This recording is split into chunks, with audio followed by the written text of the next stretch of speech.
Ndinokuitira imwari. Ndinokuitira imwari. Masikati nousiku. Zita renyu rinamatwe.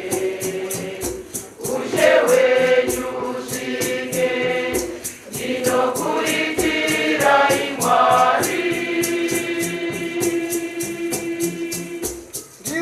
Ndinokuitira imwari. Ndinokuitira imwari. Masikati nousiku. Zita renyu rinamatwe. Ushe wenyu usvike. Ndinokuitira imwari.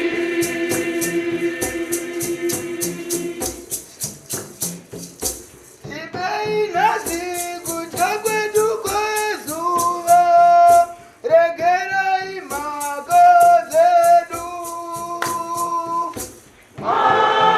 Mariwoka, ndinakupa imwe yamuviri rupenyu. Handisi Yesu wangu.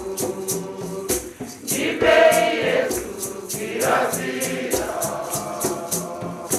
Jesu tinovaregera vane mhaka kwatiri. Mariwoka, ndinakupa imwe yamuviri rupenyu. Handisi Yesu wangu. Ndipei Yesu kirasira. Musatize narini kwatinonyengetedzwa.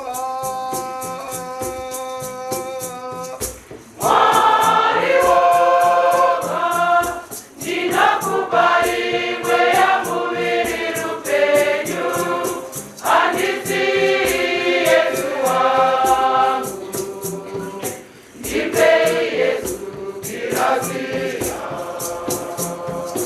Musatize narini kwatinonyengetedzwa.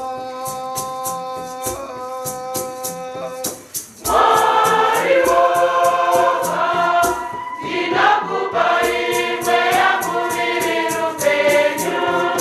Handisi Yesu wangu.